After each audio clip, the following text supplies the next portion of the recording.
नमस्कार, स्वागत है आपका। मैं हूं अनीशा गुप्ता और मंडियों में गेहूं के दाम एक बार फिर से उफान पर हैं और भाव एमएसपी के पार हैं। महाराष्ट्र में 3500 रुपए प्रति क्विंटल तो और यहां पर तेजी हमने आते हुए देखी है। गेहूं के सबसे बड़े उत्पादक राज्य उत्तर प्रदेश में भी भाव यहां पर 2450 तक पहुंचते हुए नजर आए हैं। 2022-23 के लिए एमएसपी 2015 रुपए पर क्विंटल है। क्या है इस तेजी के पीछे कारण और इंडस्ट्री पर इसका कितना असर पड़ सकता है, बताने के लिए हमारे साथ हमारे गेस्ट मौजूद हैं। पैराडाइम कमोडिटीज के ब्रिलियंट वकील, एक्सिस सिक्योरिटीज के Pritam Patnaik, Shivaji roll of flour mills के ओनर अजय गोयल। लेकिन सबसे पहले आपको सुनवाते हैं कि former union agricultural secretary Siraj Hussain ने गेहूं की कीमतों में तेजी पर हमसे एक्सक्लूसिव बातचीत में क्या कहा। नीति आयोग ने 2018 में एस्टिमेट किया था इस साल के लिए, वो था करीब 97 मिलियन टन और यूएस डिपार्टमेंट ऑफ एग्रीकल्चर का एस्टिमेट है 106-107 मिलियन टन। तो इतना फर्क है दोनों एस्टिमेट्स में, कंजम्पशन के एस्टिमेट में, कि अगर प्रोडक्शन 106-107 के आसपास है तो जाहिर है फिर प्राइसेस पे प्रेशर आएगा। मुझे ये लगता है, मैंने लिखा भी है इसके बारे में, कि गोइंग फॉरवर्ड एक आध महीने में गवर्नमेंट वॉच करेगी, उसके बाद शायद वीट के इंपोर्ट की ड्यूटी गवर्नमेंट 40% से घटा देगी। क्लियरली यहाँ पर ये दिक्कत हमेशा रही है कि जो प्रोडक्शन के आंकड़े होते हैं सरकार के, वो बहुत जल्दी चेंज नहीं होते। इंडस्ट्री के आंकड़े डिफरेंट होते हैं और जैसे सिराज जी भी कह रहे थे कि प्रोडक्शन कंजम्पशन दोनों ही नंबर्स में बहुत फेर है। और दूसरी बात ये कि अगले 1-1.5 महीने तक शायद सरकार यहाँ पर भाव वॉच करेगी और अगर नहीं थमते तो जो 40% की इंपोर्ट ड्यूटी है उससे घटाने की बात की जा सकती है। अजय जी, आपने भी ये पिछले कॉन्वर्सेशंस में हमसे ये कहा ही है कि इस बार गेहूं इंपोर्ट करनी पड़ सकती है। 40% की जो इंपोर्ट ड्यूटी है वो सरकार को इसको यहाँ पर हटाना होगा। एज ऑफ नाउ जिस तरह के प्राइसेस हैं, जिस तरह की बढ़त हमने भावों में आते हुए देखी है, कैसे देखते हैं आप गेहूं के प्राइसेस, अवेलेबिलिटी और सरकार की प्रोक्योरमेंट? देखिए, सरकार की प्रोक्योरमेंट तो अब वाइंड अप हो चुकी है और जहां तक अवेलेबिलिटी का सवाल है, जो व्हीट ग्रोइंग हार्टलैंड है यूपी, वहां पर जो है गेहूं की दिक्कत है। वहां की मिल्स जो है गेहूं के लिए जो है नेबरिंग स्टेट जैसे मसलन एमपी से लेके आ रही है अपनी जरूरत पूरा करने के लिए। तो गेहूं तो एकदम जो है गायब सा हो गया है। और जब तक सरकार जो है इंपोर्ट ड्यूटी को रैशनलाइज करके 0% के आसपास नहीं लेके आती, मुझे लगता नहीं है कि जो मंडियों में या किसानों के पास या जहां पर भी ये गेहूं है वो बाहर जल्दी से अब निकलेगा नहीं। एंड जो सरकारी आंकड़े हैं वो ऑलवेज बड़े ऑप्टिमिस्टिक रहते हैं, मैंने देखा है, लेकिन ग्राउंड लेवल पे इस साल जो है कुछ अजब ही कहानी है। शुरुआत में भी ये बात हो रही थी और इंडस्ट्री भी, ट्रेड ने भी ये कहा था कि ठीक है हम 100 तक ना पहुंचे लेकिन 90, 92, 95 के आसपास तो फसल रह ही पाएगी। लेकिन अब क्योंकि हम जानते हैं कितनी बाजार में आई है, अब कुछ यहाँ पर एस्टिमेट चेंज हुआ है ट्रेड की तरफ से। ये तो नंबर जो है मोबाइल नंबर रहता है और जो है जब तक साल खत्म नहीं होता ट्रू एसएनडी पता नहीं चलती है। और लेकिन एक चीज जो सामने है वो आंकड़े सरकार के हैं, जो 8 मिलियन टन की ओपनिंग है उसमें वो केवल 26 मिलियन टन नया कैप्चर कर पाई है। तो जरूर जो है इस साल का आंकड़ा जो है वो 90, 95 या 100 के बीच में कहां पर है आज की तारीख में बोलना मुश्किल है, लेकिन डेफिनेटली जब भी आंकड़ा रिवाइज होगा वो काफी हद तक काफी डाउनवर्ड रिवाइज होगा, मुझे ऐसा लगता है। अजय जी, जैसे आप कह रहे हैं कि कितनी फसल है हमें पता नहीं है लेकिन होल्डिंग यहाँ पर अच्छी खासी रह सकती है। जब आप इंपोर्ट ड्यूटी कम करने की बात करें तो आपने कहा कि इंपोर्ट कितना आएगा उस पर बात नहीं है, लेकिन जो होल्डिंग है वो बाजार में आएगी। जिस तरह से हमने देखा है सरकार को काफी सारी बाकी कमोडिटीज में, स्पेशली तुअर में यहाँ पर काफी सारे मेजर्स लेते हुए, इससे पहले कि सरकार इंपोर्ट ड्यूटी यहाँ पर कम करे, क्या कुछ वो मेजर्स यहाँ पर गेहूं में आते हुए दिखते हैं? देखिए, वो काउंटर प्रोडक्टिव रहेगी अगर जो है गवर्नमेंट स्टॉक लिमिट वगैरह इन तरह की चीजों लगाती है, तो जो है आई डोंट थिंक वो बेनिफिशियल है। क्योंकि जो फार्मर एंड पे माल है, इस साल डाउट ये है कि फार्मर एंड पे माल है वहां से तो वो जल्दी निकलना नहीं है चाहे स्टॉक लिमिट लगाए। ट्रेड के पास इस साल माल जरूर जो है बिल्कुल नहीं है या पिछले साल के मुकाबले काफी कम है। और काफी लोग जो है शुरू में जब आंकड़ा आया था काफी ऑप्टिमिस्टिक था, वेदर भी जो है फेवरेबल नजर आ रहा था। तो जो है ट्रेड ने भी जो है इस साल दूर से गेहूं से थोड़ा दूर रहना प्रेफर किया। तो इंपोर्ट अगर सरकार जो है ड्यूटी रैशनलाइज कर देती है तो डेफिनेटली जो है अगस्त तक, जुलाई अगस्त में जो है कुछ शिपमेंट्स आने की संभावना है, जिससे थोड़ा जो बाजार में दबा माल है वो बाहर आ सकता है। अजय जी, जिस तरह की स्थिति यहाँ पर बनती हुई नजर आ रही है और अगर सरकार 1 महीना आगे जाके इंतजार भी करने वाली है तो फिर कहाँ जाते हुए दिखते हैं गेहूं के प्राइसेस? देखिए, आज की तारीख में डिमांड अभी जो है कमजोर है, जिसकी वजह से जो इस लेवल पे पहुंच गया 7-8% बाजार बढ़ के अभी एक बार टिका हुआ है। जब तक फ्रेश डिमांड या और डिमांड नहीं आ जाती मार्केट में, अगर डिमांड आ जाती है तो ये 3-4% जल्दी जो है बढ़ जाएगा। अगर इंपोर्ट खोला भी जाता है और अगर सिर्फ सेंटीमेंट के लिए भी खोला जाता है तो भी अंतर्राष्ट्रीय बाजारों में जिस तरह की हमने बढ़त आते हुए देखी है गेहूं में, जो यूक्रेन रशिया का वापस टेंशन एस्केलेट होने की वजह से हुआ है, उसका कितना असर देखते हैं फिर आप इंडियन मार्केट्स पे? मार्केट्स जो ग्लोबल मार्केट्स है वो तो काफी सबड्यूड है आज की तारीख में, ज्यादा जो है उन पे प्रेशर नहीं है। लेकिन जरूर अगर जीरो ड्यूटी की न्यूज आ जाती है तो गवर्नमेंट ग्लोबल मार्केट भी जो है 4-5% जो है बढ़ सकता है, उसमें कोई संदेह नहीं है। लेकिन एक इक्विलिब्रियम मिल जाएगा और कहीं ना कहीं जो है इंडियन ट्रेड होना शुरू हो जाएगा। खास तौर पे साउथ इंडिया और थोड़ा बहुत ईस्ट इंडिया जो है ट्रेड जल्दी होएगा। उससे जो है मार्केट्स डेफिनेटली जो है कूल डाउन हो जाएंगे और सप्लाई इंश्योर हो जाएगी सब। जो यूक्रेन ग्रेन डील है उसका कुछ असर देखते हैं आप अंतर्राष्ट्रीय प्राइसेस पे? क्योंकि कल जिस तरह की तेजी आते हुए हमने देखी, डैम फ्लडिंग की जो चिंताएं थी उसका एक इमीडिएट रन अप हमने वीट प्राइसेस में देखा। पिछले 24 घंटों में 4% का इजाफा वहां देखने को मिला। डेफिनेटली जियोपॉलिटिकल जो कारण बनते हैं और वेदर के जो कारण बनते हैं, उसी से ही जो है वीट का मार्केट ग्लोबली जो है उसको रिएक्ट करता है। पर मुझे ज्यादा चिंता नहीं है। आई थिंक वीट जो है, यूक्रेनियन वीट सबको चाहिए and crop is also seeming good. तो आई डोंट थिंक इतना ज्यादा जो है कोई शॉर्टेज ग्लोबल मार्केट्स में रहेगा। तो क्लियरली गेहूं के भाव हमने 7 से 8% तक यहां पर चढ़ते हुए देखे हैं, एमएसपी के ऊपर फिर से बरकरार है और 3 से 4% की तेजी यहां पर आगे जाकर एक्सपेक्टेड है। बहुत शुक्रिया अजय जी साथ जुड़ने के लिए और गेहूं के वो पूरे बाजार पर डिटेल में बात भी करने के लिए। बीरेन जी, आप कैसे देखते हैं? आप और जिस तरह की तेजी यहां पर आते हुए नजर आई है, क्योंकि सिर्फ गेहूं नहीं, चावल भी है, दालों में भी हल्की सी बढ़त देखने को मिली है। ऐसा लगता है कि एडिबल ऑयल पैक भी अपना बॉटम बना चुका है। ग्लोबली तो मार्केट वेल सप्लाइड है, बट ये यूक्रेन रशिया टेंशन कैसा एस्केलेट होता है या नहीं, और थोड़ा सा मिडवेस्ट यूएस में थोड़ा नेब्रास्का कैंसस वहाँ थोड़ा ड्रॉट रिस्क है और कहीं फ्लड रिस्क भी है, तो वहाँ वेदर एक्सट्रीमिटी है। यहाँ एशिया में अल नीनो भी एक थोड़ा कारण है। अब देखते हैं कब मॉनसून शुरू होता है। अभी लास्ट ईयर की तरह जो सुपर बुल मार्केट तो हम वीट में नहीं देखेंगे, बट यहाँ से 4-5% की अपसाइड है। ऑलराइट, तो गेहूं यहाँ पर फिर से बढ़त की तरफ, और अगर सरकार कुछ यहाँ पर कदम नहीं उठाती है तो और भी तेजी की एक्सपेक्टेशन वहां पर बन सकती है। ये तो बात हुई गेहूं की, लेकिन अब बात यहां पर करेंगे दालों की। और आज ही हमने सरकार की तरफ से एमएसपी का ऐलान भी होते हुए देखा है और इवन एज तुअर उड़द के भावों में लगातार यहां पर बढ़त देखने को मिली है। जिस तरह की तेजी हमने यहां पर एमएसपी में आते हुए देखी है वो भी खासी अच्छी है। अगर मूंग की बात करें तो 800 रुपए प्रति क्विंटल की बढ़त देखने को मिली, तुअर में 400 रुपए और उड़द 350 रुपए प्रति क्विंटल हमने यहाँ पर एमएसपी में बढ़त आते हुए देखी है।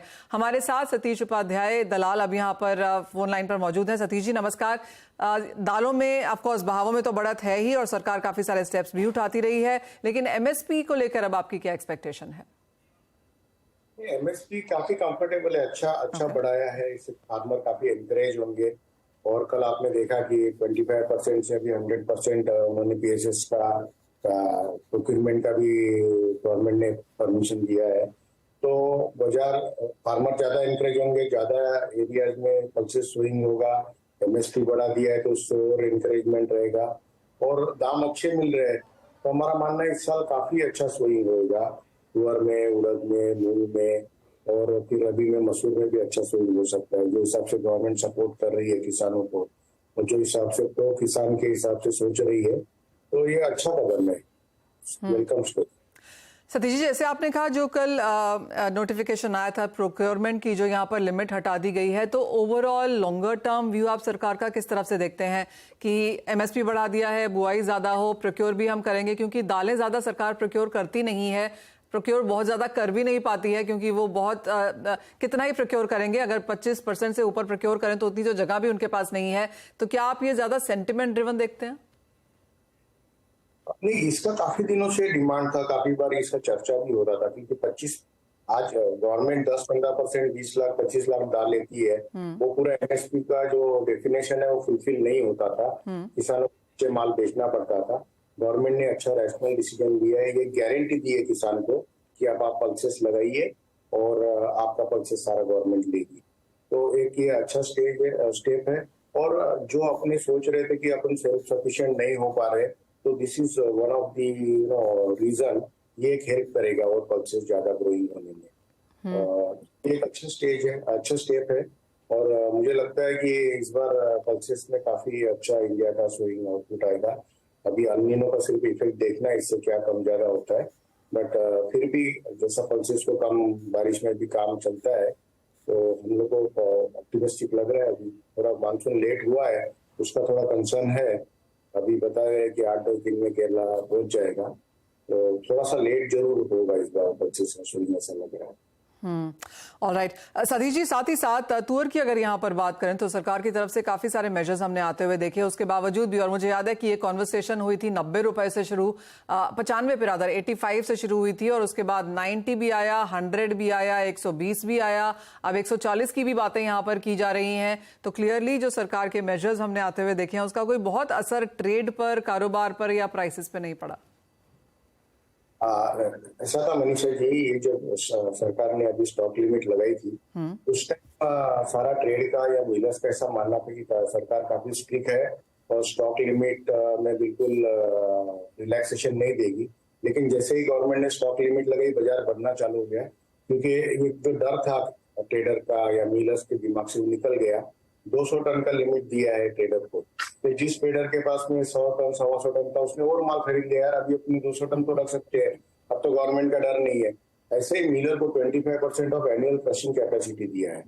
तो आज आप सोचो एक मिल वाला 100 टन चलाता है, तो उसके बाद 7000 टन तुअर रखने के लिए गवर्नमेंट ने परमिशन दे दी, मतलब स्टॉक लिमिट है, प्रीव्यू ऑफ स्टॉक लिमिट। तो माल अब ज्यादा पार्क हो गया और इतना वोलाटाइल बाजार हो गया कि आज पक्के माल में और कच्चे माल में इतना डिफरेंस हो गया कि मिल में पैरिटी नहीं है। आज की तारीख में मिलर बाहर से दाल ले लेता है, क्यों आज अगर मैं 110 की और 105 की तुअर लेता हूँ और दाल बनाता हूँ, तो मेरी दाल 145-50 की पड़ती है, जबकि आज बाजार 135 का। तो डिस्पेरिटी चल रही है बिकॉज ऑफ स्पेकुलेशन। कच्चे माल के दाम तो बढ़ रहे हैं, बट पक्के माल की उतनी डिमांड नहीं रहती है और इतना एक साथ एक्सेप्ट नहीं करते हैं पक्के माल के प्राइसेस। तो ये डिस्पैरिटी चल रही है और इससे थोड़ी तकलीफ ये और ये नेगेटिव ये है कि कई मिलर सोच रहे हैं कि अभी अपना ये ओवर फिनिश करके दूसरी कमोडिटी पे शिफ्ट हो गया, तो वो थोड़ा तकलीफ और कंसर्न वाला है। गवर्नमेंट को थोड़ा इस तरफ ख्याल देना पड़ेगा कि क्रशिंग प्रॉपरली होती रहेगी। ऑलराइट सतीश जी, बहुत शुक्रिया साथ जोड़ने के लिए। तो क्लियरली काफी सारे मेजर्स लिए गए, लेकिन जैसे सतीश जी कह रहे हैं कि stock limit on the higher side है, जिनके पास कम माल है उन्होंने ज्यादा खरीद लिया, और क्लियरली वो एक सपोर्टिव फैक्टर यहां पर प्राइसेस के लिए रहा। ब्रेक में जाने से पहले वीरेन जी, आप कैसे देखते हैं जिस तरह का एमएसपी आज आया? बारिश माना जा रहा है कि अगले 24-48 घंटे में ऑन सेट अनाउंस कर दिया जाएगा। एमएसपी नंबर्स तो काफी इंप्रेसिव है, लेकिन एक्चुअल जो जमीनी स्तर पे हम ये साल सरसों में जो प्रोक्योरमेंट देख रहे हैं या दूसरी चीजों में प्रोक्योरमेंट देख रहे हैं, तो ये अगर रियलाइज होता है एक्शन में, तो फार्म इकोनॉमी को काफी फायदा रहेगा। जो सरकार की कोशिशें रही हैं कि एमएसपी बढ़ता जाए और जो किसान हैं उनकी आमदनी बढ़े, तो उसकी तरफ ऑफ कोर्स एक स्टेप है। और जैसा कहा जाता है कि एमएसपी सिर्फ एक part of that whole programme या स्कीम है जो सरकार ने ऑफ कोर्स आज फिर से यहाँ पर पूरा किया है। चलिए एक ब्रेक के लिए रुकते हैं, जब लौटेंगे तो हमारे एक्सपर्ट्स हमारे साथ हैं ही, आपके लिए ट्रेडिंग स्ट्रैटेजीज भी लेकर आएंगे। चीज लेने का समय भी है, और बीरेन जी क्योंकि हम यहाँ पर एग्री की ही बात कर रहे थे, तो सबसे पहले आपकी टॉप ट्रेडिंग स्ट्रैटेजीज ही जानना चाहेंगे। यहाँ एग्री स्पेस में क्लैरिटी नहीं आ रही है, मॉनसून की थोड़ी अनसर्टेनिटी है, मसालों में मिक्स कारोबार है, फिर भी थोड़ा बाउंस आए तो टर्मरिक में अगस्त कॉन्ट्रैक्ट में 8000 के आसपास मैं लाइटली शॉर्ट पोजीशन प्रेफर करूंगा 8300 के स्टॉप लॉस से। डाउन साइड ऑब्जेक्टिव हम 75-76 का रख सकते हैं। दूसरी चीजों में थोड़ा क्लैरिटी नहीं है आज मेरे पास। तेजी हल्दी में है, लेकिन बिकवाली की राय वहां पर अपटिक्स पे आती हुई। प्रीतम, आप कैसे देखते हैं ओवरऑल स्पेस? और यहाँ तो पूरा का पूरा जो कंसंट्रेशन है, फोकस है, वो अब यूएस फेड की मीटिंग पर है। एब्सोल्युटली, आई थिंक सब लोग न्यूज के लिए वेट कर रहे हैं। बहुत ऑब्वियस है कि इंटरेस्ट रेट हाइक तो नहीं होगा, बट आई थिंक लोग उसका देख रहे हैं कि उसके आगे क्या होगा, जुलाई में फेड का क्या मूव रहेगा। आई थिंक उसके एस्टिमेट्स लग रहे हैं। कारण बहुत सिंपल है, इन्फ्लेशन बहुत स्टिकी है और जॉब्स डेटा बहुत रेजिलिएंट है। तो जितना हम लोगों ने सोचा था जल्दी हमको गुड न्यूज मिल जाएगा, इंटरेस्ट रेट कटेगा और गोल्ड के प्राइसेस बढ़ेंगे, मेरे को नहीं लगता इतनी जल्दी हो सकता है। बट एक चीज है, इसके चक्कर में थोड़ा बहुत वॉलेटिलिटी है एंड उसमें बाइंग सेलिंग अपॉर्चुनिटी मिल सकती है। इसलिए आप इंट्राडे का मेरे को पूछेंगे तो मुझे लगता है गोल्ड यदि 59,800 लेवल पे आता है तो एक बार बाई करके चल सकते हैं। स्टॉप लॉस लगाएंगे 59,600 एंड टारगेट प्राइस रहेगा 60,100। रही बात सिल्वर की, वही सेम 71,800 के आसपास आता है तो एक बार बाई करके चल सकते हैं।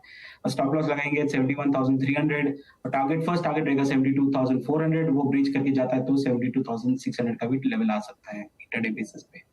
ऑलराइट, तो ये गोल्ड एंड सिल्वर की बात हुई, जहां पर सोने में थोड़ी सी गिरावट लेकिन चांदी में खरीदारी की राय है। बीरेन जी, मेटल्स कैसे देखते हैं आप, क्योंकि यहाँ पर एक बहुत ही डायरेक्शनलेस ट्रेड है। बाजार ये मानता है कि बॉटम शायद हम बना चुके हैं लेकिन बहुत बड़ी तेजी की उम्मीद भी नहीं है। अभी रिकवरी बाउंस है इसमें, स्पेशली चाइना से शायद रेट कट आएगा या आरआर कट आएगा, टारगेटेड स्टिमुलस भी आ सकता है। थोड़ी इन्वेंट्री लेवल भी कहीं कहीं कम है, तो मैं भी कि ये बाउंस शायद आगे थोड़ा बढ़ सकता है। यहाँ पे कॉपर 735 के आसपास अगर प्राइस मिले तो मैं वहाँ शॉर्ट साइड प्रेफर करूंगा, क्योंकि मैक्रो फंडामेंटल्स अभी भी बाय स्टोरी के लिए सपोर्टिव नहीं लग रहे हैं। प्रीतम, आपकी कोई टॉप पिक जो आप मेटल्स में बनता हुआ देखते हैं, क्योंकि हल्की सी खरीदारी आज एल्यूमिनियम और जिंक में भी हमने आते हुए देखी। नहीं, मैं बिल्कुल मानता हूँ वीरेन जी के व्यू से। मेरे को नहीं लगता कि फंडामेंटली कुछ सपोर्टिव है। एक्चुअली डेटा नेगेटिव भी आते ही जा रहा है, बट एक बॉटम भी बन सकता है कोई भी कमोडिटी में, वही हम लोग देख रहे हैं मेटल में आते हुए। एल्यूमिनियम में मेरे को लगता है 200 और 204 के लेवल पे एक बहुत स्ट्रॉन्ग सपोर्ट आ सकता है, तो वहां पे बाई करके चल सकते हैं। स्टॉप लॉस लगाएंगे 203 और टारगेट प्राइस रहेगा 206 एंड 207 का नेक्स्ट टारगेट। साथ ही एनर्जी पे भी नजर डाल लेते हैं, क्योंकि यहाँ पर हमने सऊदी अरेबिया के प्रोडक्शन कट्स की प्लेजिंग के बाद अच्छी खासी बढ़त आते हुए देखी, लेकिन क्लियरली वो होल्ड नहीं कर पाई है। प्रीतम, यहाँ पर क्या व्यूज हैं? देखिए, मेरा तो व्यू बहुत ही स्ट्रांग है, बिकॉज देखिए 3% का रैली आया था जब संडे को न्यूज आई थी सऊदी अरेबिया का प्रोडक्शन कट का, बट वो रैली बिल्कुल फिजल आउट हो चुकी है। कहीं ना कहीं आई थिंक जो economic slow down and demand destruction है क्रूड का, वो एक बहुत ज्यादा हावी हो चुका है अगेंस्ट जो भी आप सप्लाई कट करें। दूसरा चीज है कि सप्लाई कट इटसेल्फ इंडिकेट्स की कंफर्मेशन देता है कि हाँ प्रॉब्लम है डिमांड में, तो ट्रेडर्स तो कहीं ना कहीं उसमें बाई करके चलेंगे नहीं लॉन्ग टर्म बेसिस पे। तो मुझे लगता है कि every rally is would be a good opportunity to short sell. तो क्रूड यदि एक बार 6040 लेवल पे आता है तो एक बार शॉर्ट करके चल सकते हैं। स्टॉप लॉस लगाएंगे 6100 का और टारगेट प्राइस रहेगा 5970, उसको ब्रीच करता है तो 5900 के लेवल भी आ सकता है। बीरेन जी, आप डॉलर इंडेक्स कैसे देखते हैं, क्योंकि यहाँ पर भी हमने देखा है कि एक रेंज अटकती हुई नजर आई है। 113, 103, 104 के बीच में यहाँ पर 50 सेंट्स ऊपर नीचे में कारोबार होता हुआ नजर आया है। काफी हद तक जो क्यूज है वो यहाँ से आते हुए नजर आएंगे, लेकिन जितनी वल्नरेबल और ऑन द वायर जिस तरह की मार्केट है, इवन 0.1% के हिसाब से भी मार्केट यहाँ पर मूव कर जाती है आजकल। बेसिकली इसमें करेंसी फटीग जैसा मामला रहा है, स्पेशली इमर्जिंग मार्केट्स में युआन या टर्किश लीरा, या तो ऐसा लग रहा है कि वैसे भी समर नॉर्मली थोड़ा स्लैक समय होता है, जैसे कहा जाता है कि सेल इन में एंड गो अवे, तो उस तरह के हिसाब से फिलहाल मुझे काफी चॉपीनेस लग रही है डॉलेक्स में पर्टिकुलर। ये 103, 104 या हार्डली 104.40 और 103.30 के बीच ही रहेगा। काफी चॉपी मार्केट है ये। एब्सोल्युटली, और बहुत सारे फंडामेंटल्स अभी आने बाकी हैं। जैसे हमने आपको बताया कि 13 जून को यूएस का कंज्यूमर इन्फ्लेशन डेटा है, 14 जून को यूएस फेड की मीटिंग है। ऑस्ट्रेलिया ऑलरेडी यहाँ पर 11 साल के हाईज पर अपने रेट्स यहाँ बढ़ा चुका है, तो काफी अनसर्टिनिटी यहाँ पर इंटरनेशनल मार्केट्स में, और उसका क्लियर इंडिकेशन इम्पैक्ट हमने यहाँ पर प्राइसेस में आता हुआ भी देखा है। बहुत शुक्रिया बीरेन जी, प्रीतम, आज साथ जुड़ने के लिए और तमाम कमोडिटीज पे स्ट्रैटेजीज देने के लिए। एक ब्रेक के लिए रुकेंगे, लौटेंगे तो लेकर आएंगे आवाज समाचार।